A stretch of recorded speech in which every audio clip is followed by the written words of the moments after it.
Bienvenidas y bienvenidos a este su programa, ya lo dijo la Corte, en el cual analizamos los fallos emblemáticos, las sentencias más importantes del Tribunal Constitucional de México. En esta ocasión vamos a platicar con nuestros invitados del amparo directo en revisión 2441/2014. Se trata de una sentencia de nuestra Suprema Corte en la cual se analiza el derecho a la vivienda digna y decorosa. Y subrayo estos dos adjetivos porque, como lo vamos a ver a lo largo del programa, fueron el punto de partida a partir del cual la Corte reflexiona sobre el contenido de este derecho humano a la vivienda, sobre la parte sustantiva de lo que implica este derecho a la vivienda y cómo se proyecta al caso concreto que ya nuestros invitados nos van a explicar. Para entender el alcance de esta importante sentencia, le doy la bienvenida al programa a Brenda Montesinos. Brenda, bienvenida a tu programa, ya lo dijo la Corte. Muchas gracias por la invitación. Al contrario, gracias a ti por ayudarnos a entender esta importante sentencia, y también le doy la bienvenida al programa a Jorge Arriaga Chan. Jorge, bienvenido a tu programa, ya lo dijo la Corte. Muchas gracias, doctor. Es un gusto estar aquí. El gusto es para nosotros también por recibirte. Y si te parece bien, Jorge, pues empezamos contigo. Te quería yo pedir si fueras tan amable de contarnos un poco el contexto fáctico, cuál es el caso, cuáles son los hechos, mejor dicho, del caso, cómo el caso va atravesando diversas instancias procesales, porque recordemos que es un amparo directo en revisión y por tanto, cómo es que llega el planteamiento hasta conocimiento de la Suprema Corte. Jorge, si fueras tan amable. Claro que sí, con gusto, doctor.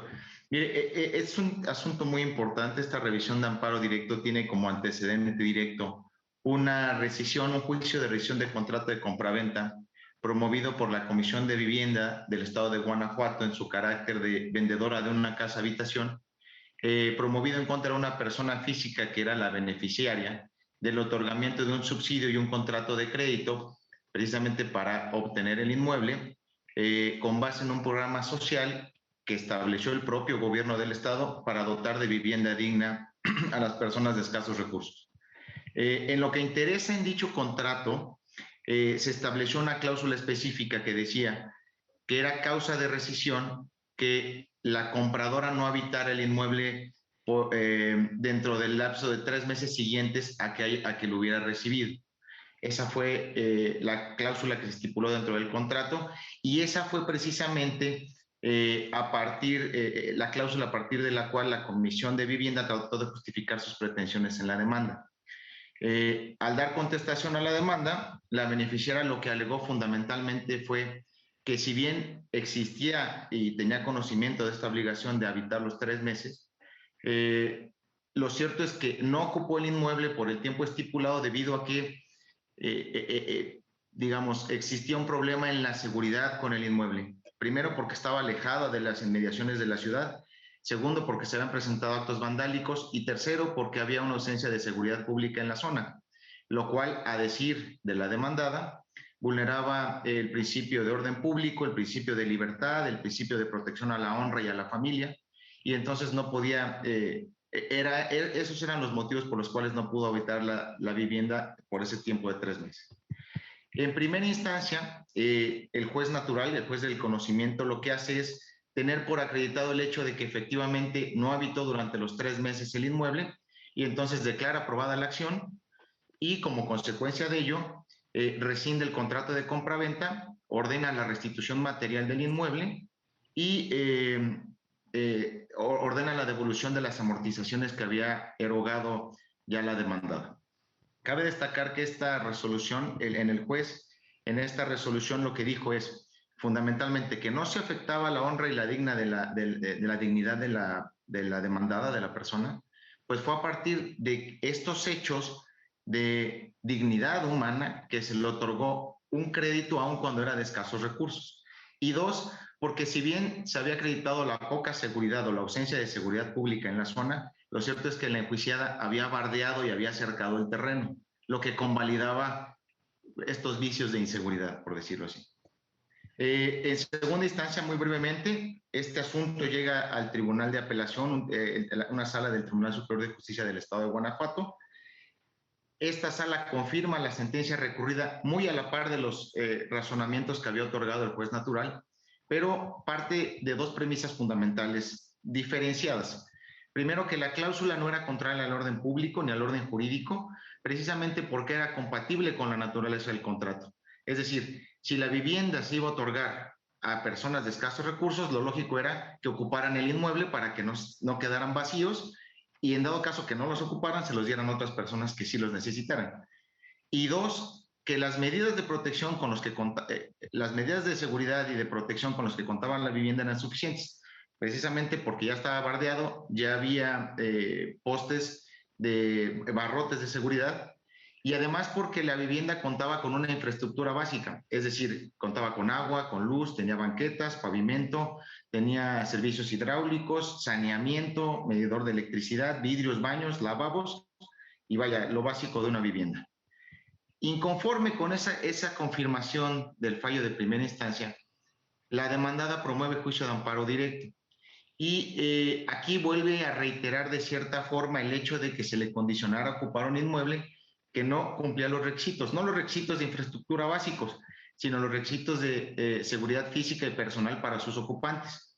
Lo que hace el tribunal colegiado al recibir esta demanda de amparo, fundamentalmente resuelve el colegiado bajo la supuesta interpretación de una tesis aislada que emitió esta primera sala, que es la 148/2014, en la que concluye que, si bien es cierto, el inmueble no contaba con todos los mecanismos de seguridad, ello no significaba que el inmueble no fuera catalogado como una vivienda digna, adecuada y honrada.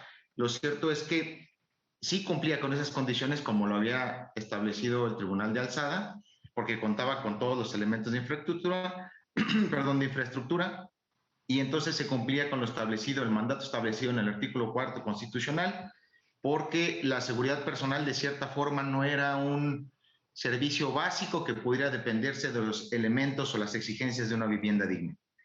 Es a partir de esa interpretación que hace el tribunal colegiado que el asunto llega a la Suprema Corte. La quejosa interpone el recurso de revisión, y es justo esta interpretación que alega la recurrente no garantiza la seguridad personal y física de los habitantes, vulnerando la vivienda digna, y el cuarto constitucional, así como el Pacto Internacional de Derechos Económicos, Sociales y Culturales, que conocemos de la revisión de amparo directo. Perfecto, muchísimas gracias, Jorge, por esta síntesis que nos ayuda para entender qué fue exactamente lo que se planteó en instancias inferiores, por un lado, y aquellos argumentos que en este caso la persona recurrente pues plantea a conocimiento del Tribunal Constitucional de México. Vamos ahora contigo, Brenda, porque mira, te quería plantear lo siguiente. No es común, creo yo, no es tan frecuente que lleguen hasta la Suprema Corte temas de derecho a la vivienda. Normalmente, pues, llegan temas del debido proceso, artículo 14, artículo 16, seguridad jurídica, en fin. Y a veces da la impresión que este tipo de derechos, llamados derechos sociales o económicos, sociales, culturales, son dejados un poco de lado. No lo digo respecto a la Corte, lo digo respecto del debate jurídico, ¿no? Como que Claro. no sé si son derechos evidentemente no lo digo desde el punto de vista normativo, pero a veces como que no se les presta tanta atención. Ayúdanos a entender este derecho a la vivienda. ¿Es un derecho humano, Brenda? ¿Es algo que cualquier persona puede exigir, hasta incluso por vía judicial? ¿Qué es este derecho a la vivienda, Brenda, si fueras tan amable? Sí, claro. En realidad, el derecho a la vivienda es un derecho fundamental, inherente a la dignidad del ser humano y elemental también para contar con el disfrute de otros derechos fundamentales, ¿no? Como que están estrictamente relacionados, como el derecho a la salud. Entonces, esta Suprema Corte ya ha tenido oportunidad de definirlo, incluso en el precedente al que hace alusión el asunto en el que hoy nos estamos estudiando, se hace hincapié justo en que en el artículo 4 constitucional se reconoce este derecho a la vivienda como un derecho fundamental, pero no se explica su alcance como tal en la Constitución. Y por eso es muy importante dotarlo de contenido tomando en cuenta instrumentos internacionales, como el Pacto Internacional de Derechos Económicos, Sociales y Culturales, justamente que mencionaba Jorge, y el artículo 25 de la Declaración Universal de Derechos Humanos. A partir de ahí es que en este asunto, por ejemplo, se le dota de contenido al artículo 4 y se analiza, sobre todo con el Pacto Internacional de Derechos Económicos, los famosos DES que le llamamos, en este pacto, en el artículo 11, apartado 1, justamente se hace referencia al derecho a la vivienda un poco más explicado, digámoslo así, ¿no? Como la vivienda adecuada. A partir de este pacto hay un comité de derechos económicos, sociales y culturales de la Organización de las Naciones Unidas que en observaciones explica un poco los preceptos normativos de este pacto internacional y precisamente en esta hay una observación general número 4 en donde se citan las características de lo que podría llamarse una vivienda adecuada. En este precedente, la primera sala es el precedente, un amparo directo en revisión 3516-2013, que se resolvió en enero de 2014. Se hace una recopilación enunciativa, más no limitativa, de las características que debe de contener una vivienda o que debe de gozar una vivienda adecuada. Dentro de estas, se reconoce que el derecho a la vivienda es un derecho fundamental que se debe garantizar a todas las personas, no solo a los que tienen acceso a una vivienda popular o no lo tienen, ¿no? Como estas que derivan de Fobiste o Infonavit, sino a todas las personas. También es un derecho que no se debe interpretar en un sentido restrictivo. Es un derecho que debe de interpretarse de forma ampliada, dijo la Corte en este precedente, para que se contemplen todos aquellos elementos que garanticen un nivel mínimo de bienestar a los gobernados, a quien lo habite, ¿no? Esencialmente una estructura básica adecuada, desde luego, que proteja de la lluvia, de la humedad, del viento, que cuente con instalaciones sanitarias y de aseo, que tenga un espacio para preparar y consumir alimentos, que tenga un espacio adecuado para el descanso, la iluminación, ventilación adecuada, acceso al agua, lo que comentaba Jorge, ¿no? Los servicios. Sin embargo, este derecho a la vivienda no necesariamente implica solamente estos elementos, ¿no? Que es justo un poco el contexto en el que ahora nos desarrollamos este precedente, para revisar si también implica el que tengas acceso a servicios públicos, ¿no? A servicios públicos como seguridad, agua, recolección de basura, por ejemplo, ¿no? Acceso al transporte público, todos estos elementos que en general deberían de contemplarse al precisamente no hacer una interpretación restrictiva de este derecho, ¿no?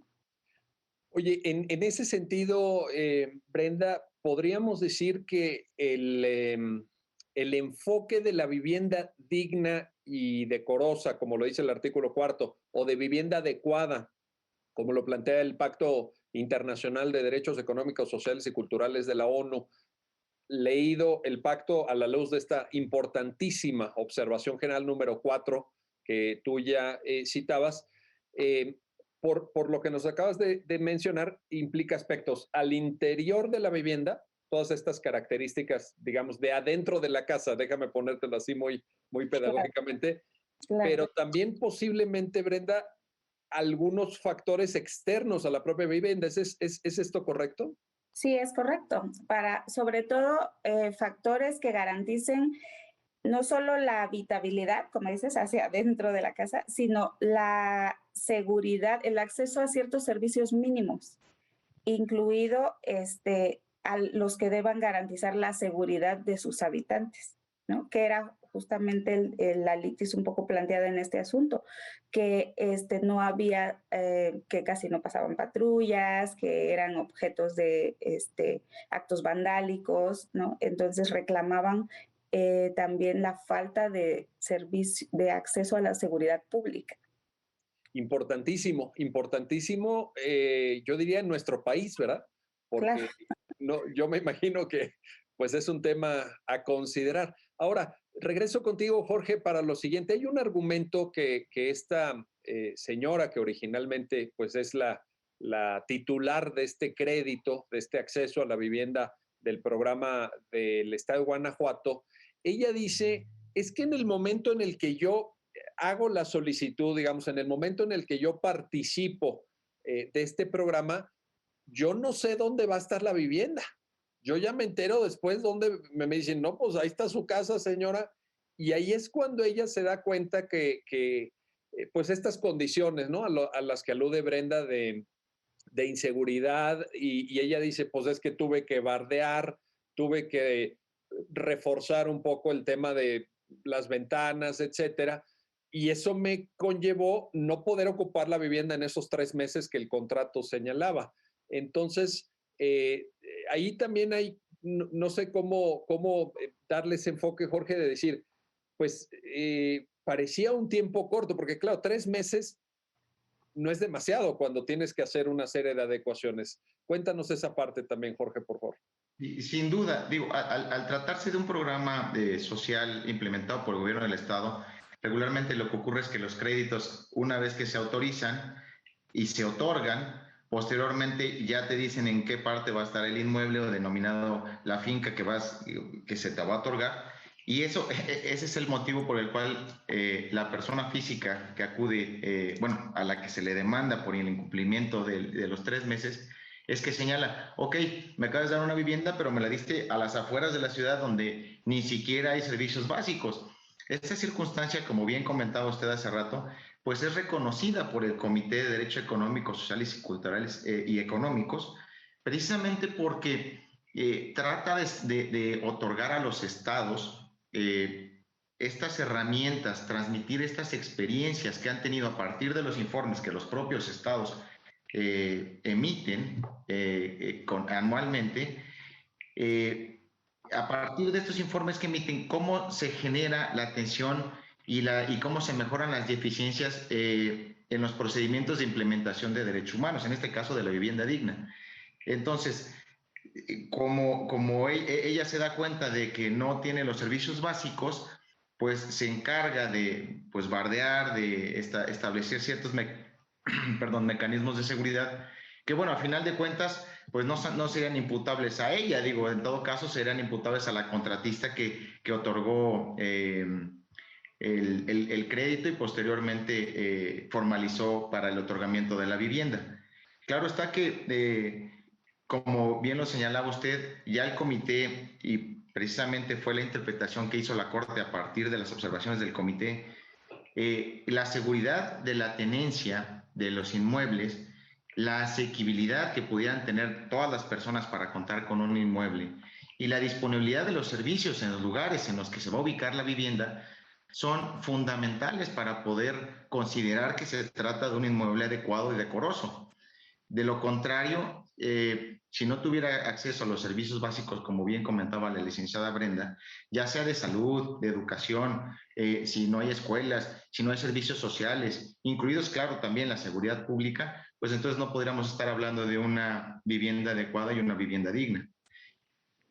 Aquí lo interesante es que en la concepción que la Corte recoge a partir de estos antecedentes del derecho internacional de los derechos humanos, el mensaje que queda, Jorge, es que no se trata de cualquier vivienda. Es decir, no se trata, por ejemplo, de decir, no, pues hay ahí unos ladrillos, hay un techo, sino que es una visión exigente, digamos, es una visión integral, holística, de lo que implica la dignidad y el decoro o la adecuación de la vivienda. ¿No te parece, Jorge?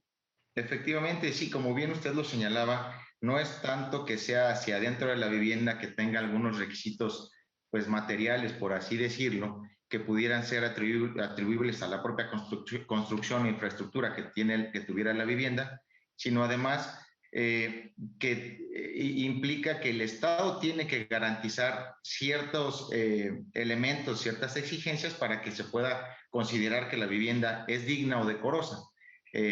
Sin duda, esta implementación de los servicios, entre ellos la seguridad pública, es uno de ellos. Y aquí otra de las cuestiones interesantes que maneja la Suprema Corte al momento de resolver es que no solamente en este aspecto de derecho internacional, no solamente abarca cuestiones vinculatorias, como podría ser el comité, la observación del Comité de Derechos Económicos, Sociales y Culturales, sino también abarca otras fuentes de derecho poco tradicional o fuentes de soft law, como se le conoce, como pueden ser algunas comisiones y algunos folletos emitidas por el Alto Comisionado de Derechos Humanos y en el cual, por ejemplo, ahí desarrolla a su vez elementos adicionales de lo que significa la vivienda digna, que no incluye solamente las estructuras de las casas, que establece que tiene que haber un acceso sostenible y no discriminatorio a los servicios fundamentales en todas las materias, como le comentaba, salud, alimentación, como bien lo decía la licenciada Brenda, de comodidad, también tiene que haber cierto esparcimiento en la propia vivienda y sin duda de seguridad pública, que es básico para tener seguridad que las personas ocupantes no van a estar corriendo peligro constantemente. Y esto que mencionas es importantísimo, Jorge, porque empata con el señalamiento que también aportaba Brenda, en el sentido de que el derecho a la vivienda es en sí mismo un derecho humano, es por sí solo un derecho fundamental, pero a su vez es instrumento para poder tutelar o satisfacer adecuadamente otros derechos como el derecho al trabajo, el derecho al esparcimiento, lo acabas de mencionar, el derecho a la seguridad física de las personas, en fin, es algo que tiene bastante complejidad y esta sentencia nos permite apreciar ese carácter complejo del derecho a la vivienda. Bueno, vamos a hacer una pausa, no se vayan, regresamos enseguida para continuar con el análisis de este amparo directo en revisión 2441/2014 de la Suprema Corte de Justicia de la Nación. Regresamos.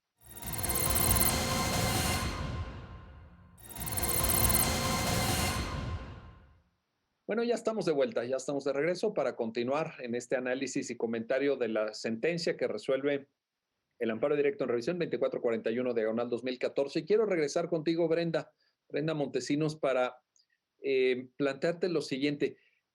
Nos decía Jorge, tú misma también lo señalabas, especie de diálogo de la Suprema Corte con el derecho internacional de los derechos humanos, sea con el Pacto de Derechos Económicos, Sociales y Culturales, con la propia Observación General número 4, con estas figuras de soft law, decía muy precisamente Jorge, incluyendo folletos de la ONU alrededor del derecho a la vivienda, pero lo que se echa un tanto de menos, y ahí es donde quería yo preguntarte, Brenda, es la legislación mexicana. O sea, aparte del artículo 4, que ese es nuestro punto de partida, evidentemente, el artículo 4 de la Carta Magna, artículo 4 constitucional, lo que no se ve en la sentencia es la cita de una ley local, de una ley general, a lo mejor, como que ahí no andamos con mucho material normativo, ¿no, Brenda? ¿Cómo valorar esa parte? En realidad, sí la sentencia hace referencia también, porque aquí recordemos que, bueno, cada caso que se somete a estudio o análisis en la Suprema Corte, pues tiene sus particularidades y atendiendo a la litis que se plantea, atendiendo a los argumentos que se plantean en su momento por los quejosos, es que se construye este estudio, ¿no? Entonces, sí hay una legislación, está la Ley de Vivienda, que es reglamentaria precisamente del artículo 4 constitucional, que describe un poco esta infraestructura básica de la que hemos hablado de la vivienda, ¿no?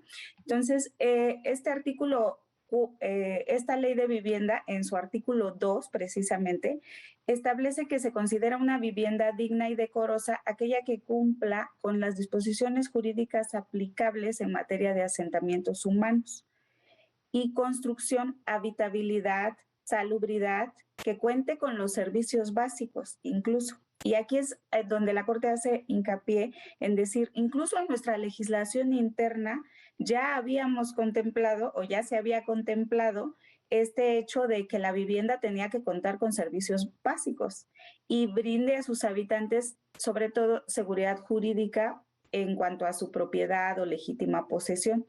Además de que contemple criterios para la prevención de desastres y protección física de sus ocupantes de elementos naturales potencialmente agresivos, ¿no? Estamos hablando a lo mejor de una vivienda en Cancún, ¿no? Donde tengan la posibilidad de poner persianas anticíclicas o anticiclones, ciertos, dependiendo del lugar, ¿no? También se tiene que contemplar todo esto, pero fíjate, es muy interesante que al margen de la interpretación y de la conceptualización que se ha hecho a partir de instrumentos internacionales, sí tenemos una ley en México, una ley de vivienda reglamentaria, el artículo 4, que ya describe todas estas cuestiones que hemos hecho referencia. Oye, y una vivienda en Cancún, ya hasta nos antojaste estar ahí Sí, en la playa. No, pero pues qué bueno que lo mencionas. No, fíjate, porque también la ubicación precisa en el territorio nacional puede hacer que el derecho a la vivienda tenga diferentes dimensiones. O sea, efectivamente, las cuestiones, digamos, climáticas, pues no son lo mismo allá en Quintana Roo que en Guanajuato, que a lo mejor en Sonora, o una calidad desértica, ¿no? Del territorio, en fin, me parece muy atinado lo que señalas, Brenda, y vale la pena tomarlo en cuenta para esa adecuación precisa en función de la parte del territorio en donde la vivienda se ubique. Ahora, voy contigo, Jorge, porque Brenda citaba el precedente que esta sentencia pues también dialoga con él del ADR 3516-2013 de la propia primera sala, y en ese precedente se discutía, te pido ahí que nos ayudes a entenderlo, Jorge, un tema de ventanas. ¿Es cierto esto? Un tema de ventanas para la cuestión que allí se planteó, que no era una cuestión de vivienda propiamente social, pero que vale la pena traer a colación, creo. Cuéntanos esa parte. Sin duda, digo, el presidente, justo a partir de la conceptualización de la vivienda digna y cómo no se agota por el simple hecho de que el inmueble cuente con infraestructura básica, específicamente hablando de construcción, pues bueno, en esta vivienda no se contaba con el acceso a ventanas y pues no tenía ventilación, acceso a corrientes de aire. Y entonces lo que dijo la Corte es, bueno, aquí tenemos que tomar en cuenta estas circunstancias para poder considerar si se trata, ¿no?, de vivienda digna o una vivienda adecuada para que los ocupantes tengan un esparcimiento y un desarrollo completo. Precisamente fue a partir de ese precedente que, digamos, la Corte toma como parámetro para desarrollar el principio de la doctrina de vivienda digna, que lo aterriza a este asunto y empezamos también ahora a desarrollar digamos, la doctrina o el desarrollo conceptual de lo que se refiere, pero en términos de la seguridad pública y los servicios básicos que garanticen la protección a los usuarios dentro del inmueble. Que digo, es muy interesante el precedente relacionado con las ventanas, y a partir de eso que se dijo, oye, ¿sabes qué? Pues no cuenta con estos elementos necesarios, fue que se aterrizó a este caso en concreto. Ahora, en el precedente, qué tan relevante o qué papel juega la voluntad de las partes contratantes? Porque creo recordar que decía el precedente que en el contrato, no, insisto, no se trataba de un programa de vivienda popular, sino de una relación puramente mercantil. en el contrato no se había dicho nada sobre las viviendas, ¿no? Y entonces la empresa constructora decía, pues yo no tengo por qué ponerte viviendas, ventanas. No tengo por qué ponerte ventanas porque no se estableció en el contrato. La autonomía de la voluntad, la posibilidad de poner cláusulas contractuales o de no ponerlas y no asumir obligaciones, ¿cómo juega en relación a un derecho humano, a la vivienda? Sí, en realidad el tema de que la constructora haya dicho, bueno, yo no me obligué de cierta forma a cumplir con esta obligación en la infraestructura de que contara con ventanas, pues lo cierto es que se concluyó que sí vulneraba el derecho a la vivienda digna y decorosa, precisamente porque no había una forma de proyectarse al exterior. Y si bien el contrato de promesa de compraventa no lo establecía, lo cierto es que era un requisito que debía de cumplir ineludiblemente pues una vivienda, porque al final de cuentas, si vamos a vivir dentro de pues un cajón nada más de paredes, pues al final de cuentas no se lograría desarrollar pues el derecho fundamental a la vivienda. Y como bien decía usted, tratar de vincularlos o relacionar los derechos anexos o relacionados con este derecho a la vivienda digna, como será alimentación, protección, si no se tiene pues el servicio más básico que son las ventanas. Lo que dijo la sala es, en ese caso, es que sí, al final de cuentas, si el hecho de que no se haya pactado específicamente en el contrato de promesa de compra-venta no significaba que se haya consentido implícitamente por la parte beneficiada que pues la vivienda pudiera contar sin los servicios básicos o sin, en este caso, pues la implementación de ventanas que pudieran dar corriente de aire o proyectar hacia el exterior, pues bueno, alguna visión para los ocupantes.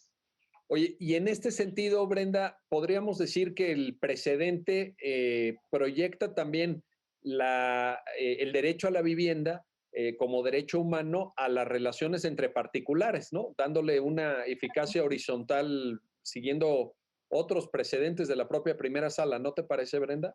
Sí, es que justamente era un poco a lo que me refería hace un momento, en el hecho de que cada asunto te va poniendo las particularidades respecto de las cuales nos podemos pronunciar. Como dice Jorge, en este asunto eran las partes, ¿no? La inmobiliaria, pues era una inmobiliaria, un particular, y no el gobierno del estado, como en el asunto que ahorita analizamos.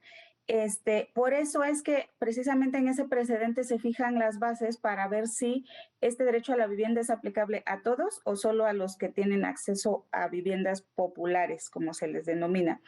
Y también es muy importante en este precedente que se desarrolla justo esto, esta eficacia horizontal, que significa que no solo se les puede exigir el cumplimiento de un derecho humano al Estado, sino también a los particulares.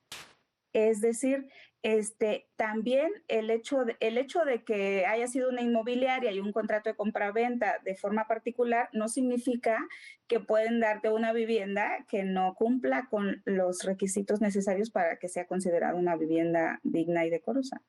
En ese sentido, sería el derecho humano a la vivienda, Brenda, sería una limitación a la autonomía de la voluntad de las partes contratantes, porque una empresa puede decir, bueno, pues es que tú firmaste un contrato donde no dice que yo te tenga que poner vivienda. Y estoy pensando en el caso que citabas de Cancún, vuelvo a él, ya, no, ya se le quedó. Ya se me quedó lo de Cancún, pero no, fíjate, puede ser, es que de repente esa protección ciclónica, tú misma lo mencionabas, pues puede requerir una instalación de ventanas que tiene un costo. O sea, no está fácil, ¿verdad? Claro. Se agrega un costo para la empresa constructora y eventualmente la empresa constructora dice, oye, pues es que no lo pusimos en el contrato, pero en esta visión que la Corte, esta visión del derecho humano a la vivienda, del precedente y del caso que hoy analizamos, Brenda, es una limitación a la autonomía de la voluntad, ¿no? Se impone incluso frente a cuestiones de índole contractual, por decirlo así. Pues sí, porque si no hay ese respeto al derecho fundamental como tal este, en la materialización el acceso a la vivienda, es necesario que uno de los requisitos o una de los puntos importantes que también reconoció la Corte en este precedente es que también debe de haber la protección al derecho a la vivienda también incluye la protección, la disposición de recursos jurídicos justamente internos para que puedas hacer valer este derecho, ¿no? Entonces, justamente lo que pasó en el presente a que hacíamos mención, el 3516 de 2013, era esto, ¿no? Había un contrato, claro, donde no se había pactado el hecho de que hubiera ventanas, pero la parte quejosa tuvo la posibilidad de acceder a las apelaciones, al procedimiento jurisdiccional necesario para poder hacer valer su derecho fundamental. Y eso es muy importante porque justamente el Estado debe garantizar estos recursos jurídicos, debe de poner a disposición de los gobernables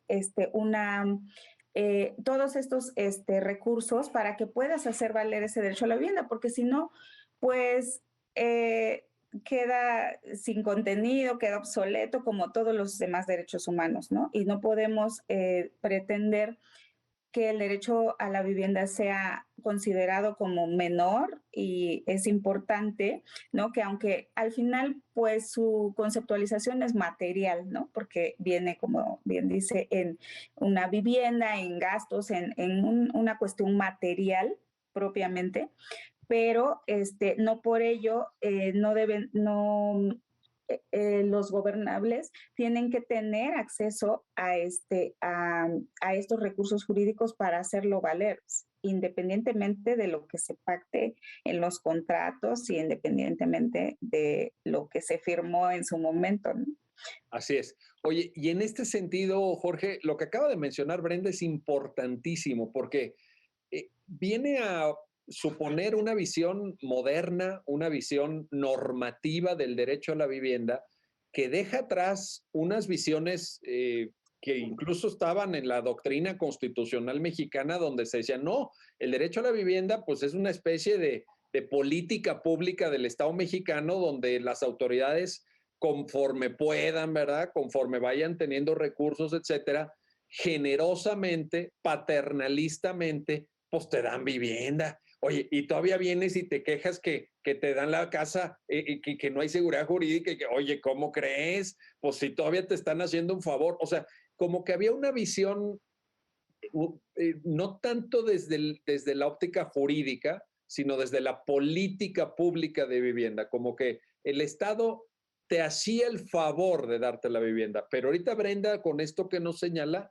nos está poniendo el acento en una visión normativa. O sea, la vivienda es un derecho humano, es un derecho fundamental. Caramba, qué paso hacia adelante, ¿no crees, Jorge? Qué gran paso en la dirección correcta. ¿Qué te parece, Jorge? Sí, sin duda alguna, doctor. La verdad es que al tratarse de un derecho económico, regularmente siempre los estados y las acciones públicas tienden un poquito a reservar esos recursos, precisamente como bien lo menciona, porque tienen esta visión como paternalista de que, bueno, a los individuos yo les estoy haciendo el favor de otorgarles una vivienda, cuando no debe ser así, cuando es una prerrogativa fundamental inherente al ser humano. Entonces, al partir de este nuevo paradigma, esta nueva concepción de derechos humanos en las que la persona por sí misma cuenta, entonces el Estado se hace, al momento de firmar el tratado internacional, por los tratados internacionales, en este caso el derecho económico, sociales y culturales, se asume las obligaciones inherentes a proteger los derechos, respetarlos, protegerlos, incluso realizarlos, utilizando políticas públicas necesarias para facilitar el disfrute de estos derechos y su implementación, su instrumentación. Yo creo que a final de cuentas es un criterio que llega a ser paradigmático y llega en un momento en el cual los derechos humanos sí están en su apogeo desde la reforma del 2011, pero siguen con este ánimo progresista, siguen siendo protegidos, siendo tutelados por el alto tribunal. Y como bien decía usted, bueno, ¿de qué sirve una vivienda que tenga una estructura determinada, pero pues si no tiene acceso a los servicios básicos, si no tiene acceso a las cuestiones más simples que debe tener una vivienda, en este caso ventanas, o en el precedente, digamos, ventanas, o en este caso que se garantice la seguridad pública a los ocupantes? Esta misma reflexión que nos haces, Jorge, se puede proyectar a otros derechos sociales. Estoy pensando en el derecho a la salud también, por ejemplo, en la vertiente de materialización, de realización, de garantía práctica del derecho a la salud, pues a lo mejor requiere construir hospitales, requiere dotar de infraestructura, contratar personal especializado, doctores, doctoras, personal de enfermería. Como que esto ya, esta misma reflexión que tú nos compartes, Jorge, se puede extender a otros derechos también, ¿no?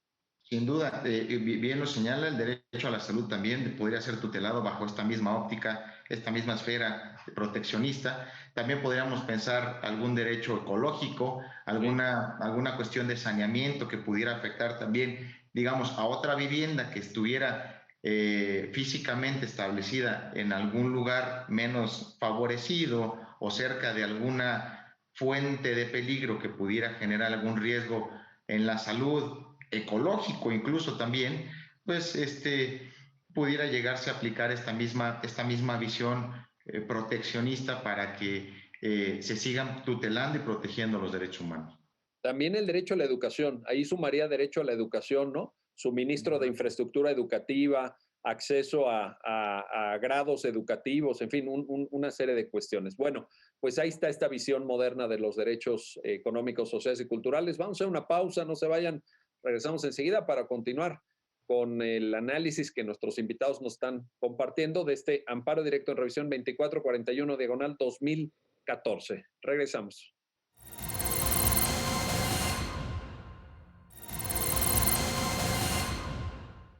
Ya estamos de vuelta, ya estamos de regreso para continuar en este tercer bloque con el comentario y análisis que están haciendo nuestros invitados del amparo directo en revisión 2441/2014. Y quiero regresar contigo, Brenda Montesinos, para lo siguiente. La Corte concluye, y ya nos lo explicaba muy bien Jorge al inicio, que después de todos los reveses que surge que recibe la señora en las instancias inferiores porque pierde la primera instancia, pierde la segunda instancia, pierde en el tribunal colegiado. Y aquí la Corte le da la razón. Cuéntanos en qué sentido, para qué efecto, pues, cómo es que termina el asunto, Brenda, por favor.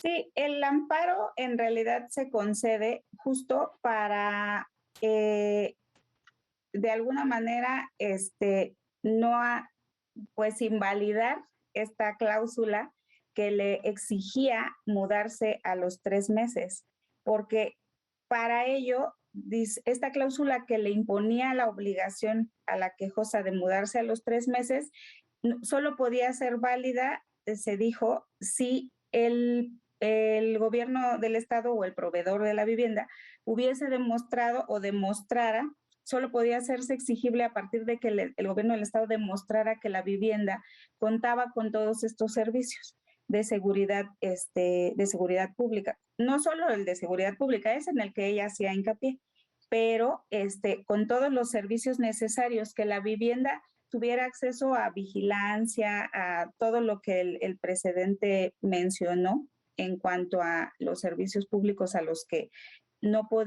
sin los cuales no podía considerarse que se tratara de una vivienda adecuada. Entonces, esta cuestión no quedó demostrada en el juicio. Por lo tanto, pues la cláusula no era exigible y no era posible rescindirle el contrato por este incumplimiento como se había considerado en las instancias previas, ¿no? Entonces, la concesión del amparo comprendió justo que, atendiendo a las consideraciones de la ejecutoria, que el inmueble no tenía que habitarse a los 3 meses si el gobierno del estado no demostraba el acceso a la seguridad pública y vigilancia. Oye, y en este sentido, digamos, Jorge, la sentencia hace un reenvío para efectos de que ya sea allá en Guanajuato la autoridad local, bueno, la autoridad responsable, etcétera, la que verifique esta condición a la que acaba de aludir Brenda. Es decir, que se indique de manera precisa si la vivienda cumple con este requisito de la seguridad pública o cualquier otro que sea consustancial a la dignidad y decoro o adecuación de la propia vivienda.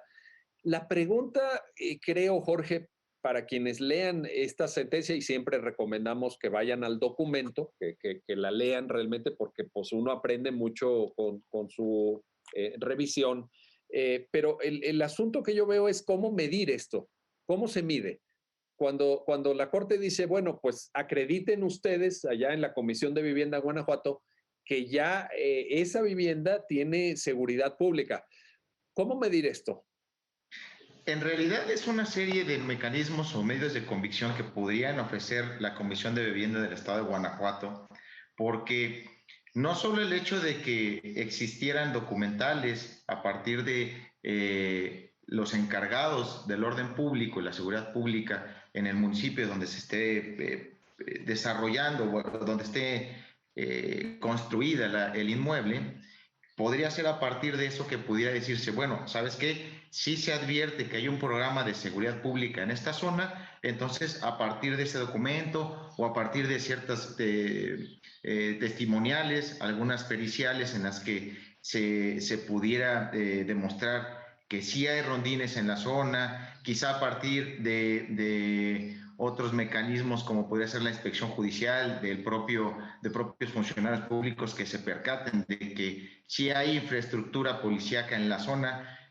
La verdad es que sería complicado y sobre todo porque, bueno, si hay un reenvío, efectivamente tendría que volver a reponerse el procedimiento para que se desahoguen las pruebas necesarias.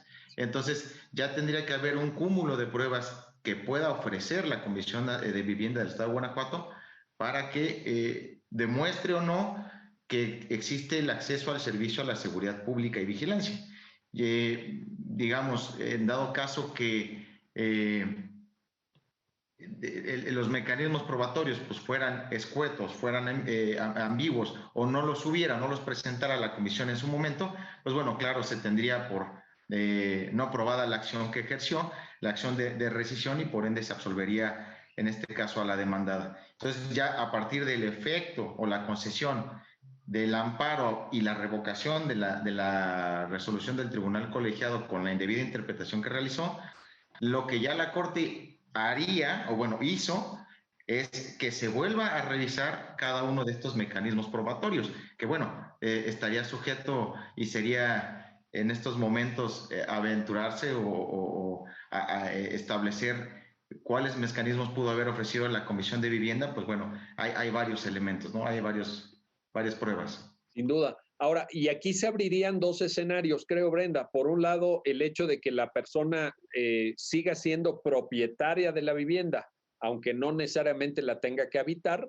¿no? Pero ya, digamos, habiendo declarado la imposibilidad de sustentar la cláusula de rescisión del título que otorga la vivienda, o bien que la Comisión de Vivienda del Estado de Guanajuato demuestre todos estos extremos a los que aludía Jorge, estos, digamos, requisitos en términos de los rondines, el programa de seguridad pública, la presencia de elementos policíacos, la propia estadística de incidencia delictiva, en fin, una serie de cuestiones, y que entonces reiteren el intento de rescindir el contrato. ¿No crees, Brenda, que podría quedar así? Claro, sí. Sí, porque justo la instrucción que se está dando, ¿no? En este sentido es, tú, o sea, además de que en este caso es el propio Estado el que está otorgando la vivienda, ¿no? Tiene que comprobar o acreditar, ¿no? Que está otorgando una vivienda adecuada. Entonces, si esto es posible, pues claro, el escenario en el que ella no pretenda habitarla, pues sí podría llevarse como un tema de, bueno, ya te están otorgando una vivienda adecuada. Si tú no la habitas, pues entonces tal vez sí es necesario restituir la vivienda para que pueda otorgársele a alguien más, ¿no? Pero obviamente acreditados estos extremos. Ahí está el tema, por tanto, subsistiría ya para las instancias inferiores. Ahora, el mensaje que da la sentencia, Brenda, es un mensaje de que nos tenemos que tomar en serio este tipo de derechos, ¿no? Que los derechos económicos, sociales y culturales, valga la redundancia, también son derechos. No hay ahí como una especie de, pues, de política pública de que, ay, por favor, si hay cuando puedas, por favor, me das vivienda, me das educación o me cuidas del medio ambiente. Es una visión exigente, Brenda. ¿Cómo calificarla? Pues sí, yo creo que sí, es una visión ampliada, ¿no? De protección de este derecho, porque como le comentaba hace rato, no solamente es decirte en teoría lo que debe tener una vivienda adecuada, sino además darte los mecanismos jurídicos para que lo puedas hacer valer. Es más, la sentencia incluso hace referencia a cuando rentas una vivienda, que se lo puedes exigir a los propietarios, a como independientemente de la forma en que tú ocupas la vivienda, me refiero a que sea rentada, prestada, comprada, ¿no? En este caso, tienes la posibilidad, y esto es todavía más, o sea, esto todavía es una visión más amplia de protección al derecho, ¿no? De que incluso con tus arrendatarios, ¿no? Porque podrían decirte, pues la estás rentando, pues como te la den, ¿no? No, es posible vía mecanismos judiciales exigirle incluso que sea una vivienda que cumpla con todas estas características, aunque no la hayas comprado. Importantísimo esto que mencionas, Brenda, y también importante, Jorge, ya nos estamos acercando al final del programa para concluir, también importante la mención que hace la Corte, bueno, a raíz de los planteamientos de la persona titular del crédito de vivienda, de la seguridad pública, porque vaya, en el país en el que pues vivimos, el tema no es menor, ¿verdad? Un comentario al respecto, Jorge. Sin duda, la verdad es que la inseguridad que se vive en el país pues es complicada y siempre las instituciones que se encargan de la seguridad pública se ven como inmiscuidas en retos muy complejos para poder garantizar la seguridad de los ciudadanos. Ahora, entiendo que estas políticas públicas luego económicamente son muy poco viables y por ende, como bien decía usted, bueno, como que nos hicieran el favor de otorgarnos una vivienda precisamente porque los recursos públicos son finitos. Entonces, si bien es un reto complicado y a veces la gente, pues como bien decía usted, llega a comparar los derechos económicos, sociales y culturales, o bueno, no los lleva a poner en el mismo pedestal que los derechos civiles y políticos, por ejemplo, lo cierto es que tienen el mismo nivel, tienen la misma jerarquía, deben de protegerse, deben de salvaguardarse ambos derechos, derechos de ambas fuentes, y por ende me parece que el de la vivienda digna, aun cuando sea complejo para las instituciones públicas, pues sí tendrían que garantizarlo precisamente porque el Estado es parte de los propios tratados que signa, ¿no? Que firma, que suscribe. Entonces, pues para cumplir con las obligaciones a las cuales el Estado suscribió, pues debe de generar estas políticas para cumplir con la vivienda digna y adecuada, en este caso la seguridad pública. Claro, si bien uno de los elementos de la vivienda es que las personas puedan elegir libremente dónde van a vivir, lo cierto es que al momento en el que el Estado condiciona ese apoyo y dice, ok, te voy a otorgar la vivienda, pero tienes que vivir 3 meses ahí, aun cuando no haya seguridad y aun cuando hay actos vandálicos y puedas sufrir un menoscabo en tu patrimonio o en tu integridad física, pues bueno, ahí es donde ya el Estado no está cumpliendo con la obligación impuesta tanto en la Constitución como en los tratados internacionales. Ahí está la cuestión. Y claro, qué bueno que mencionas. Dice, claro, no es fácil, pues construir vivienda requiere inversión, requiere planeación, ahora sí que requiere ladrillo sobre ladrillo y cemento y gente que esté dedicada a eso, pero pues nadie ha dicho tutelar los derechos humanos sea fácil, nadie lo ha dicho y sin embargo, pues el orden jurídico los reconoce. Brenda Montesinos, Jorge Arriaga, gracias a ambos por ayudarnos a entender esta importante sentencia de la Suprema Corte y gracias a usted que hace posible su programa, ya lo dijo la Corte, en el cual analizamos los fallos emblemáticos, las sentencias más importantes del Tribunal Constitucional de México. Hasta pronto.